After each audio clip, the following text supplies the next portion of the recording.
O estudo de hoje é do livro Evangelho segundo o Espiritismo, como de costume, todas as quartas-feiras. E estamos dando sequência, o capítulo é o 17, capítulo Sede Perfeitos. Hoje, item 8, a virtude. A virtude, em seu mais alto grau, comporta o conjunto de todas as qualidades essenciais que constituem o homem de bem. Ser bom, caridoso, laborioso, moderado, modesto, são qualidades do homem virtuoso. Infelizmente, elas são, com frequência, acompanhadas de pequenas enfermidades morais que as desornam e as atenuam. Aquele que exibe a sua virtude não é virtuoso, uma vez que lhe falta a qualidade principal, a modéstia, e tem o vício mais contrário, o orgulho. A virtude verdadeiramente digna desse nome não gosta de se exibir, é adivinhada, mas se oculta na obscuridade e foge da admiração das multidões. São Vicente de Paula era virtuoso, o digno Cura d'Ars era virtuoso, e muitos outros pouco conhecidos do mundo, mas conhecidos de Deus. Todos esses homens de bem ignoravam, eles mesmos, que fossem virtuosos. Se deixavam ir na corrente de suas santas inspirações e praticavam o bem com um desinteresse completo e um inteiro esquecimento de si mesmos. É a virtude assim compreendida e praticada que eu vos convido, meus filhos. É a essa virtude verdadeiramente cristã e verdadeiramente espírita que eu vos convido a vos consagrar. Mas afastai dos vossos corações o pensamento do orgulho, da vaidade, do amor próprio, que desornam sempre as mais belas qualidades.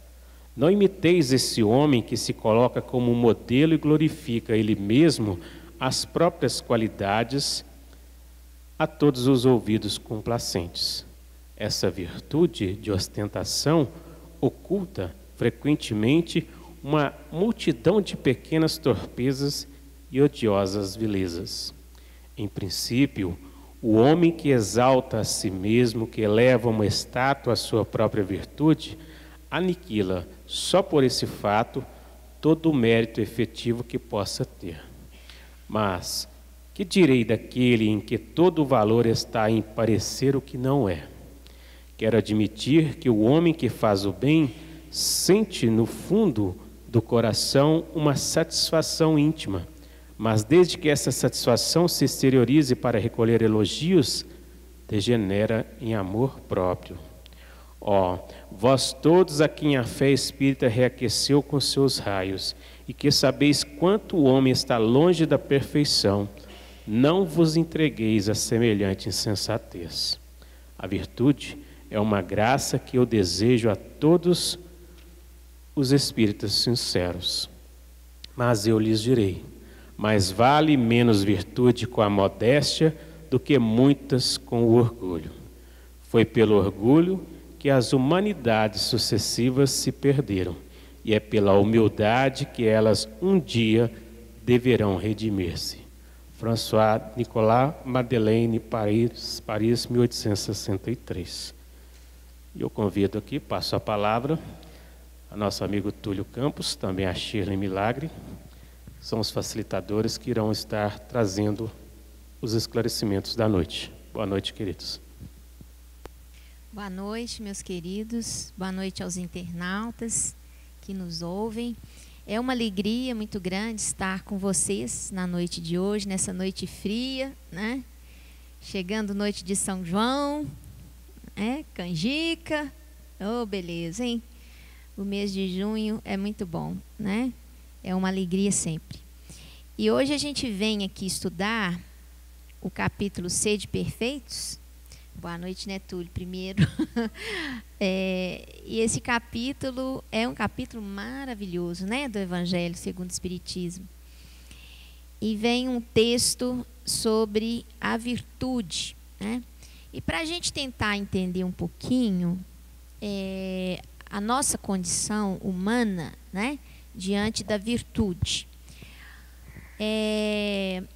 Nós somos espíritos milenares e nós começamos a nossa caminhada como o princípio inteligente da criação, ignorante, simples, e fomos aprendendo a exercitar as nossas escolhas, o nosso livre-arbítrio, aprendendo com a lei de causa e efeito aquilo que nos convém, aquilo que não nos convém, no decorrer de vários séculos de trabalho incessante na matéria, né? Nós estamos vindo aqui no mundo material para aprender. E aprender o quê? Aprender a sermos amorosos, né? A conquistarmos essa verdadeira virtude. E nós enfrentamos muitos desafios, né? E dos maiores desafios que a gente enfrenta são os vícios morais, né? A gente chama de vícios morais, mas na verdade são emoções, comportamentos que derivam muitas vezes dessa nossa trajetória evolutiva, onde nós tivemos que, na matéria, como espíritos simples, ignorantes, tivemos que lutar pela sobrevivência, né? Tivemos que lutar pelo pão de cada dia. E quando eu falo assim, eu falo daquele homem lá no princípio, no planeta Terra, né? Que tinha que caçar para comer, né? Que tinha que andar para colher sementes e frutas, né, para se alimentar, que tinha que se defender de animais ferozes ou de outras tribos de homens, né, que queriam muitas vezes o território para a sobrevivência. Então, nós estamos vindo de uma trajetória em que nós fomos compelidos a cuidar muito de nós mesmos. E nós viemos construindo um comportamento egocêntrico, voltado para os nossos interesses. E nós estamos progredindo e adquirindo tecnologia e facilitando a nossa vida na Terra, mas o nosso comportamento diante da vida ainda continua sendo daquele homem que precisava, dia após dia, sobreviver. Que ele não sabia se ele ia estar vivo no dia seguinte, né? E nós continuamos com esse comportamento, né? Um comportamento centrado em nós mesmos e muitas vezes desenvolvemos emoções, sentimentos, comportamentos que derivam disso. O egoísmo é a nossa principal chaga, mas é a nossa chaga hoje, né? Porque ele foi mecanismo evolutivo nosso. Só que hoje, a nossa perspectiva de mundo, a nossa perspectiva de relação humana é completamente diferente. Nós temos muito mais conhecimento filosófico, sociológico, científico, para termos uma visão diferente e, por isso, um comportamento diferente na vida. Nós não precisamos mais ser como aquele homem de Neandertal, né? Como o Homo sapiens lá do início, né? Nós podemos e estamos caminhando para isso. Então, nós estamos deixando o nosso foco centrado no indivíduo para um foco centrado na humanidade, na família humana. E nós estamos sendo convidados pelo cristianismo para aprender a fazer isso, a servir, né? E muitas vezes nós, no intuito de servir ao nosso próximo, no intuito de sermos úteis, de estarmos colaborando com a criação, nós nos deixamos envolver por muitas emoções, que são emoções derivadas do egocentrismo, né? Da preocupação consigo mesmo, da preocupação em se projetar, em ser especial, em ser o melhor, em se destacar, né? Seja no seio da família, seja dentro do templo religioso ao qual eu pertenço e frequento, seja no trabalho, seja no meio político, seja dentro do meu círculo de amizades, né? Essa preocupação que a gente traz, muitas vezes, e que às vezes a gente arruma uma série de nomes para isso, né? E muitos de nós na Terra ainda cremos que a solução passa pelo egocentrismo. E, na verdade, a autoestima, você se amar para amar o outro, né? A autoestima, ela não é baseada no egoísmo, nem no orgulho, nem na vaidade. E aqui, nessa mensagem, o nosso querido irmão aqui, François Nicolas Madeleine, né, lá em Paris, vem ressaltar para a gente o que é virtude, ser virtuoso. É exatamente você começar a se desconectar dessas necessidades criadas pelo egoísmo. A necessidade de ser o melhor, a necessidade de ser o mais importante, a necessidade de ser o único. E, infelizmente, na contramão disso, nós temos a nossa sociedade consumista, que desde pequenininho, desde criança, nós aprendemos que temos que ser o melhor, que temos que ser o mais. Sendo que nós deveríamos estar aprendendo que temos que fazer o melhor. E não ser o melhor, mas fazer o melhor, né? Então, esses conceitos, muitas vezes trabalhados na própria sociedade, vêm de encontro ou de maneira a se contrapor à ideia da virtude verdadeira. Porque a virtude, a criatura que conquista a virtude, ela coloca o seu amor e a sua vontade de servir como o principal motivo da sua existência. Isso parece anular a pessoa.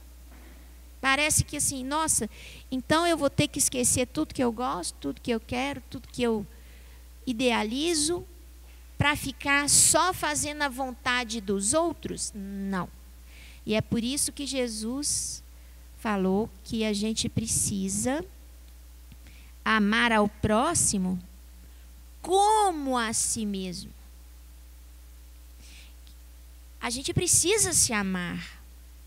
Mas o se amar é principalmente a gente fazer reflexões sobre os nossos sentimentos e tornar as nossas emoções mais serenas, mais tranquilas, mais confiantes na providência divina, na justiça divina. É conquistar essa serenidade, o amar a si mesmo. Que na medida que eu cuido do meu espírito, eu consigo contribuir para a construção do outro.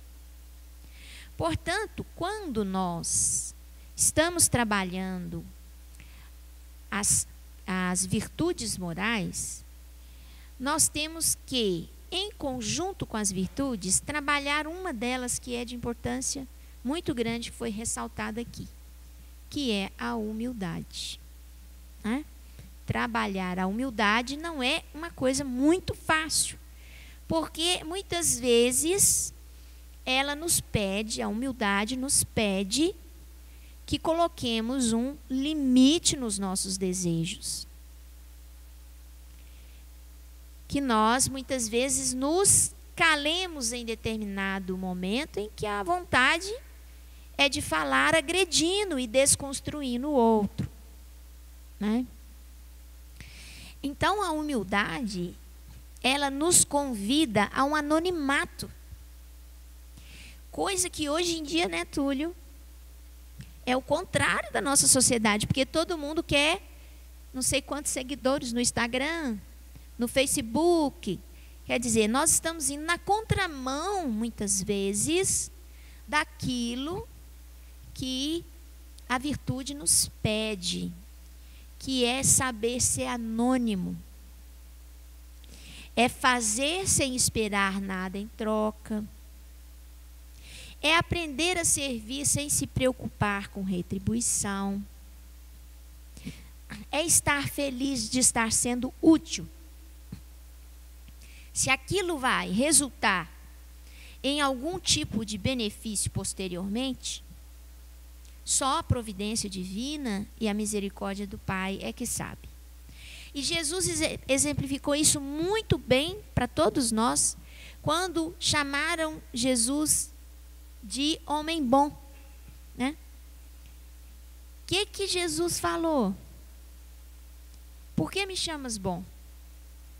Bom é só o Pai que está nos céus. Então, se o Cristo, construtor desse planeta, a criatura que tem a maior responsabilidade com o planeta Terra dentro do sistema solar, é o Cristo. É o nosso representante maior.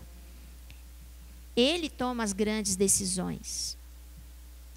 Se ele fala que ele não é bom, que bom é o Pai, ele está nos exemplificando que o nosso trabalho, ele tem que ser, a gente tem que aprender a ter o anonimato.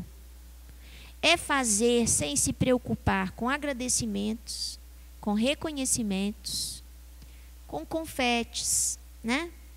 Evidentemente que muitas vezes esse reconhecimento, homenagens, elas acontecem, mas elas não devem ser condição para que eu esteja feliz com aquilo que eu faço. Isso não pode ser condição para eu ter alegria. Então, eu faço, mas se não for reconhecido, eu vou ficar chateado. Ah, mas se o fulano não me der nada em troca, não reconheceu o que eu estou fazendo, também não vou fazer mais nada. Nós somos muito assim, né? E sem perceber no dia a dia, nas pequenas coisas. E muitas vezes até dentro do seio da família, né? Então, o que o Evangelho vem nos convidar é exatamente para o exercício das virtudes no anonimato, numa doação sua, sem esperar qualquer tipo de reconhecimento ou de gratidão. O que você acha, Túlio? Muito bem contextualizado a ideia. O Chile. Boa noite. Boa noite a todos.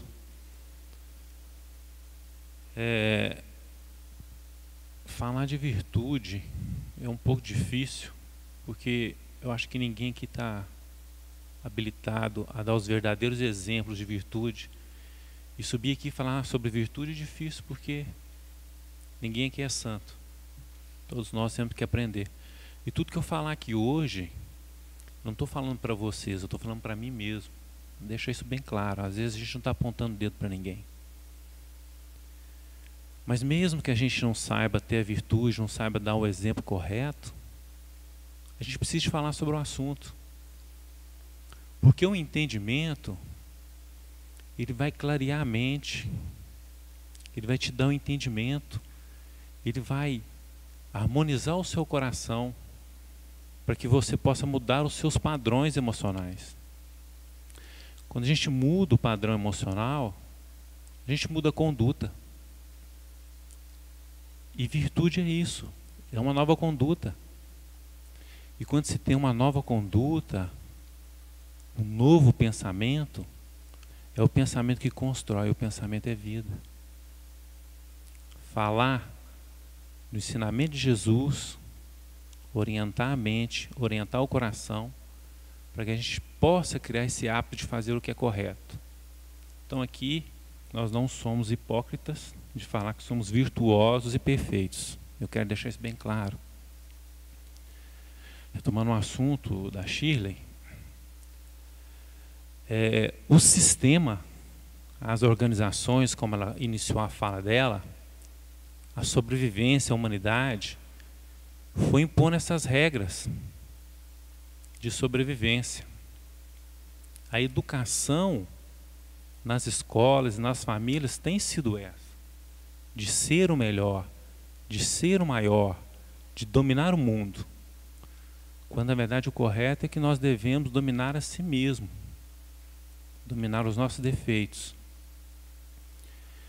E o sistema é algo tão impressionante que se você não se destaca, se você não faz uma publicidade da sua pessoa, se você não sabe fazer um marketing, se você não é bajulador, normalmente a gente não cresce numa empresa, numa instituição pública.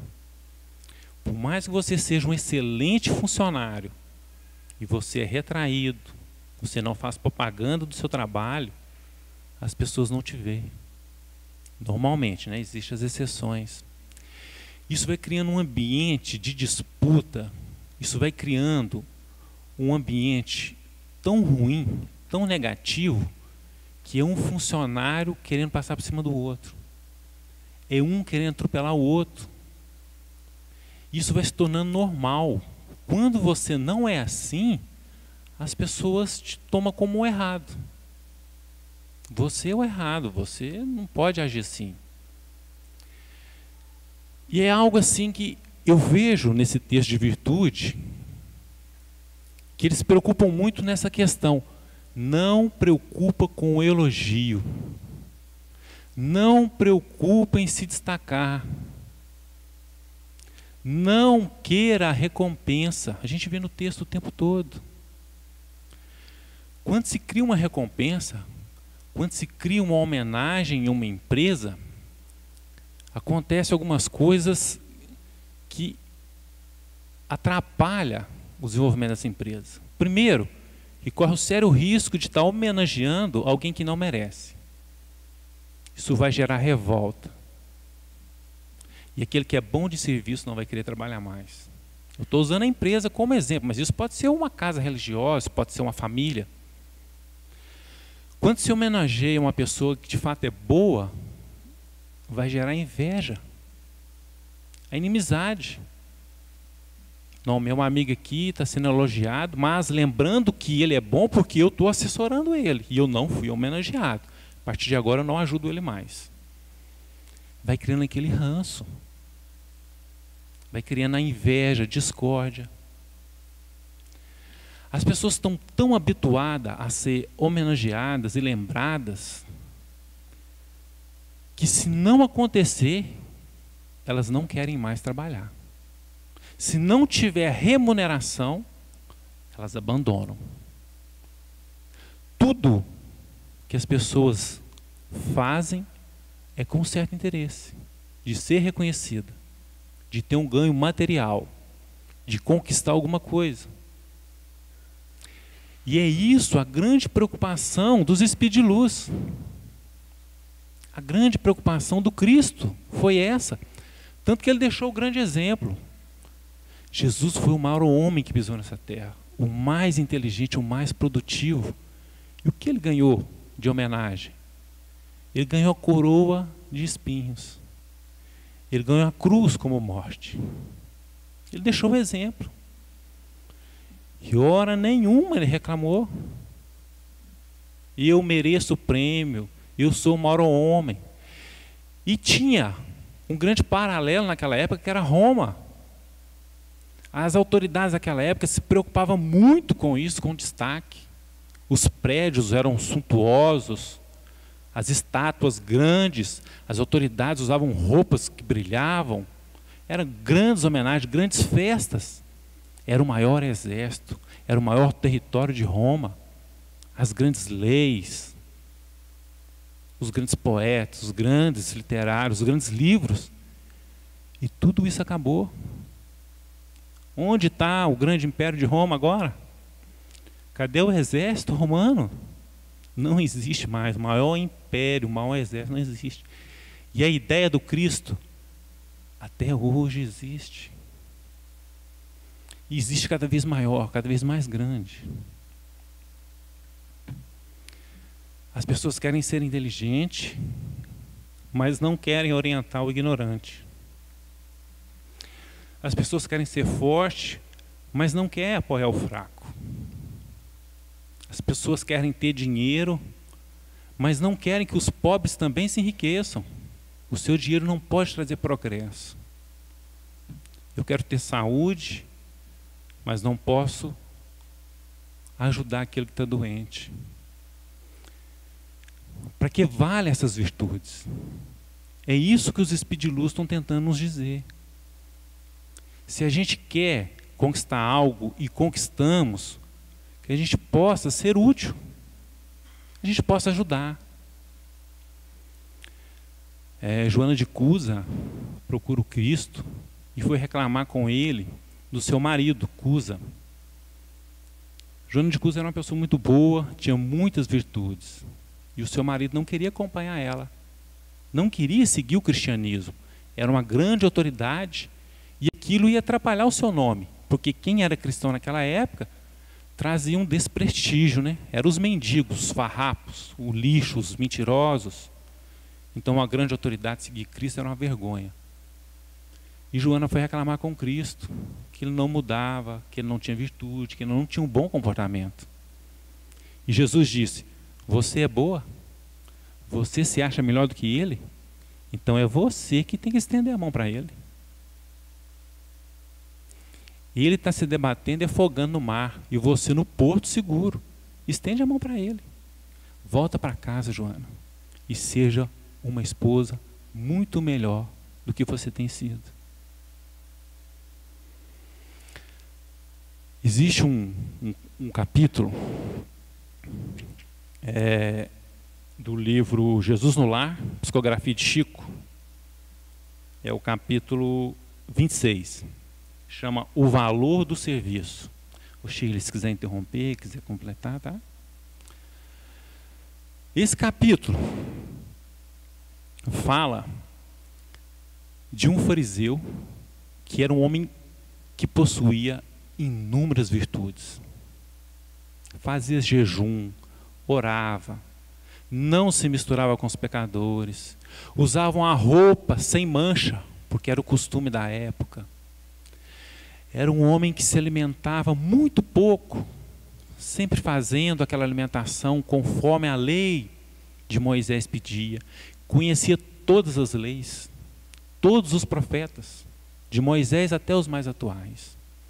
Era um homem tão reconhecido que quando ele saía na rua, até as crianças faziam reverência para ele. E naquela cidade teve uma peste. O que eu estou contando aqui é uma história que Jesus conta para os discípulos. É uma história verídica. E naquela cidade teve uma peste. E desceu um anjo precisando de homens que pudessem socorrer aquela peste. E ele lembrou de quem? Falou: olha, lá no céu não se fala de outro homem, fala só daquele fariseu. Vou atrás dele. E convidou o fariseu que pudesse ajudar naquela peste. E ele não pôde. Ele não tinha tempo, ele estava preocupado só com as suas virtudes. Ele não poderia se misturar com aquela peste, porque ele poderia sujar a sua roupa. Ele não poderia misturar com os pecadores, porque ele poderia se tornar impuro. Então o anjo procurou, de igual forma, os outros homens que eram virtuosos daquela cidade. Mas nenhum quis atender ao anjo. Então o que o anjo fez? Procurou um antigo criminoso da cidade. Um velho criminoso que buscava modificar. E esse criminoso, através da intuição do anjo, atendeu o pedido dele.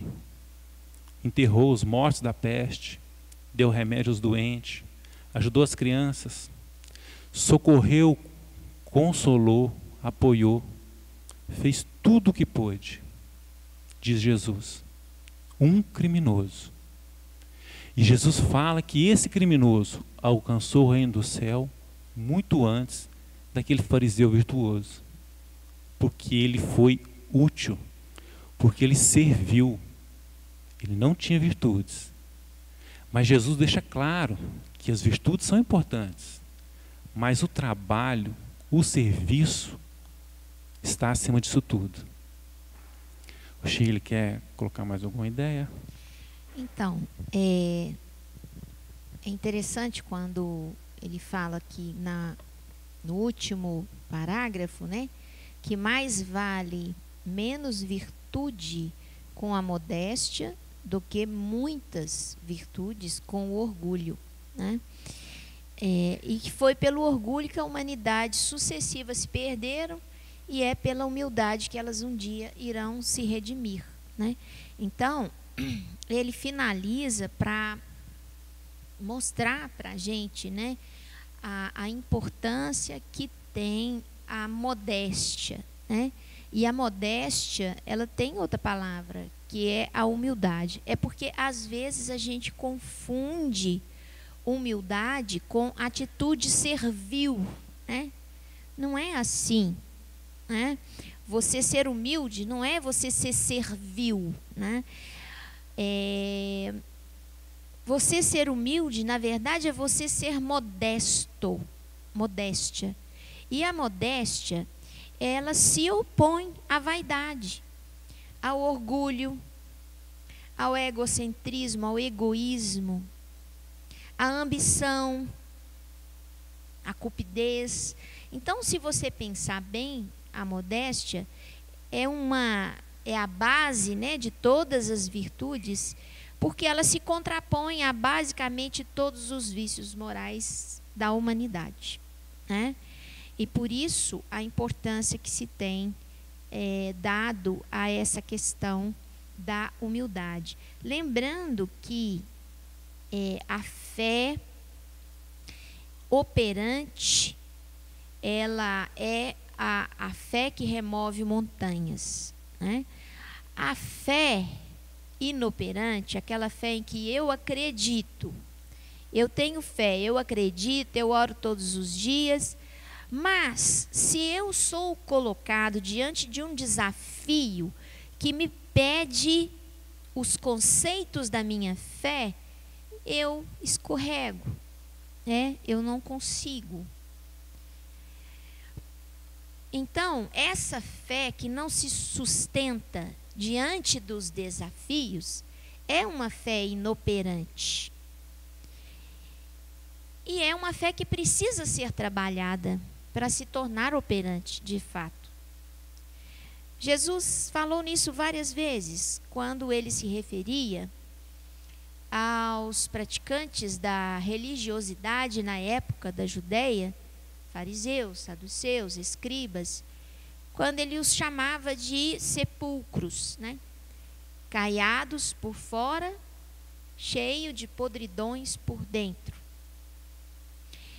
Então, muitas vezes, no intuito de nós nos tornarmos seres melhores do ponto de vista amoroso, às vezes a gente passa por um período conflituoso. E esse período conflituoso acontece de sermos um sepulcrozinho caiado por fora e meio cheio de podridão por dentro, né? Isso tem que ser uma fase, né? O que não podemos é permanecer nessa fase, né? Passar por esse momento, muitas vezes faz parte da transformação que a gente precisa, né? E nós precisamos ir trabalhando, porque nós precisamos tornar aquilo que acreditamos o verdadeiro motor das nossas atitudes. a verdadeira energia das nossas emoções, aquilo que nós acreditamos, né? Quando nós fizermos isso, nós estamos deixando de ser o sepulcro, né? Nós vamos conseguir ter uma atitude real, verdadeira, né? Sincera, baseada no amor, né? E vamos fazer muito de forma anônima. Os espíritos superiores nos falam que muitos espíritos iluminados, são espíritos que têm grandes responsabilidades na erraticidade, eles reencarnam em nosso meio em completo anonimato. E muitas vezes em condições que nem lhe dão a oportunidade de se projetar, né? Sim. Então, às vezes nós estamos habituados, né? Habituados a lisonjear, né? A homenagear, a aumentar muitas vezes a vaidade do outro, né? Com elogios, com estímulos, que são estímulos muito mais, estímulos voltados a alimentar a vaidade, o orgulho, né? Que o outro porventura ainda tenha dentro dele, do que expressar o reconhecimento verdadeiro, né? Amoroso daquilo que foi feito, né? Eu vejo muitas vezes assim, a gente dá um nome mais, vamos dizer, popular, a gente bajula, né? O bajulador, quem que é o bajulador? Muitas vezes o bajulador é aquele que quer aumentar a vaidade no outro e no fundo, ele não pensa aquilo, né? No fundo, ele não está pensando aquilo, né? E nós, às vezes, ficamos nessa condição de bajulador, né? Quantas vezes? Vai criando uma mentira, né? Vai criando uma mentira. E o sistema vai se alimentando dessa mentira. A pessoa cada vez mais vaidosa, a pessoa que é boa, ela vai desanimando porque ela não é vista.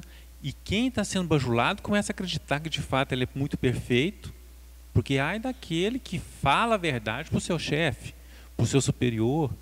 Então o sistema vai criando essa mentira.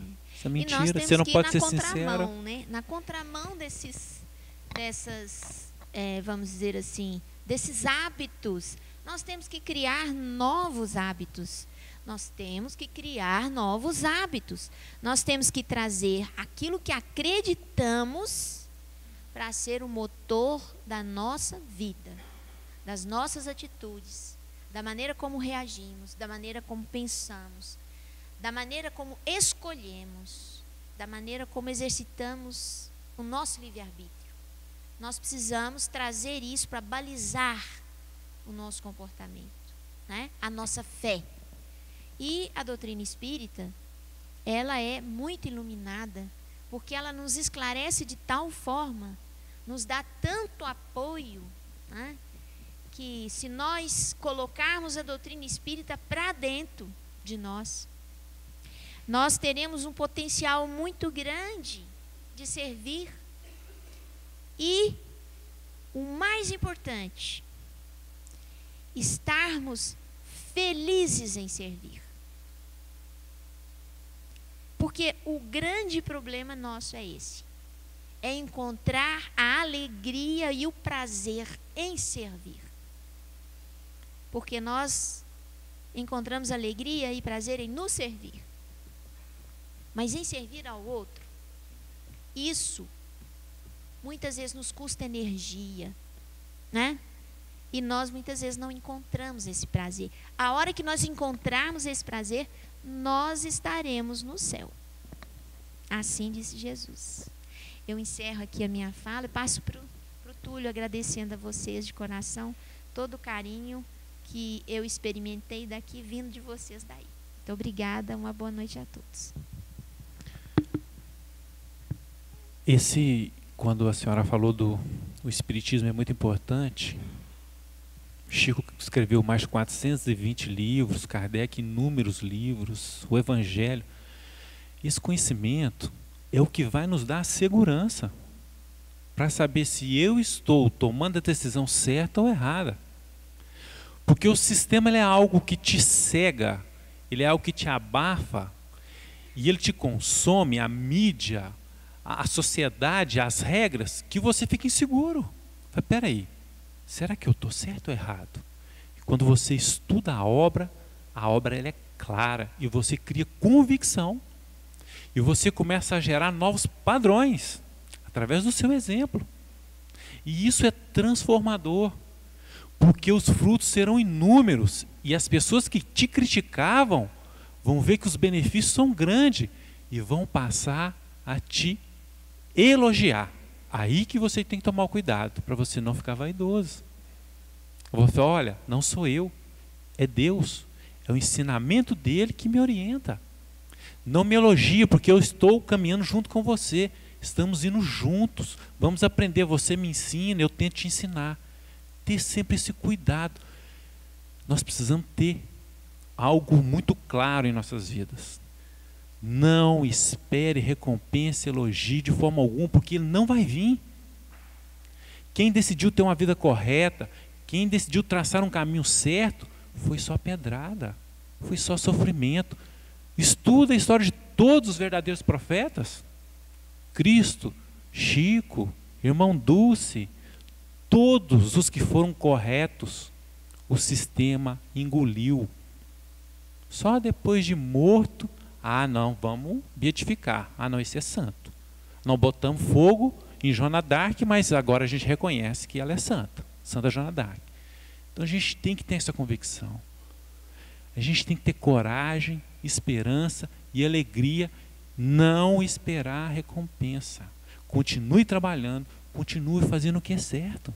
Continue fazendo o que é certo. Voltando nessa questão que a gente está falando das virtudes, de trabalhar, de ser bom, de criar novos padrões, no livro Brasil, Pátria do Evangelho, Coração do Mundo, tem um capítulo lá que o anjo Ismael, não é qualquer anjo não, é o coordenador do Brasil, é o governador do Brasil. Ele está diante do Cristo chorando, pedindo socorro. O que eu faço? É tanta morte, é tanta tristeza, é tanta escravidão, é tanto roubo, é tanta corrupção. O Brasil, que é o coração do mundo, a pátria do Evangelho, Jesus, o que eu faço? Ismael está clamando por socorro, esperando a nossa iniciativa, esperando que a gente ajude nessa contribuição, e ela pode ser pequena, ela pode ser simples. E assim vamos nos tornar amigo dos Espíritos de Luz, brother, né? É o tamo junto que está na moda, né? Ismael, tamo junto, Ismael, tamo junto, Cristo. Se é para ser humilde, se é para estender a mão, se é para fazer silêncio mesmo estando certo, eu vou te ajudar. E nós vamos ter ao nosso lado anjos de luz. Não para que possamos ser ricos, não para que a gente possa passar num concurso público, ou para que possamos ser o melhor, mas para que um dia a gente possa receber o reino do céu, porque todos nós estamos aqui porque acreditamos nisso. Tem um texto de André Luiz, e está no livro Agenda Cristã, e ele traz os exemplos. Eu gosto de dar os exemplos, porque a gente vai falando, fica muito teórico. E o exemplo ajuda a gente a entender melhor o ensinamento. O capítulo chama Em Verdade, é muito pequenininho. O santo não condena o pecador, ampara sem presunção. Eu sou santo, eu não tenho que ficar falando mal de quem não é, eu tenho que amparar. O sábio não satiriza o ignorante, esclarece de forma fraternal. A gente não vê muito isso, né? Quem é inteligente às vezes está criticando aquele que não sabe. O iluminado não insulta o que anda em trevas, aclara-lhe a senda. O orientador não acusa o aprendiz. A ovelha insegura é a que mais clama o pastor.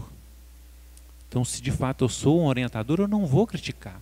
Se eu sou o pastor, eu tenho que ajudar a ovelha. O bom não persegue o mal, ajuda a melhorar-se. O forte não malzina o fraco, auxilia-se a erguer-se. O humilde não foge ao orgulhoso. O humilde não evita o orgulhoso.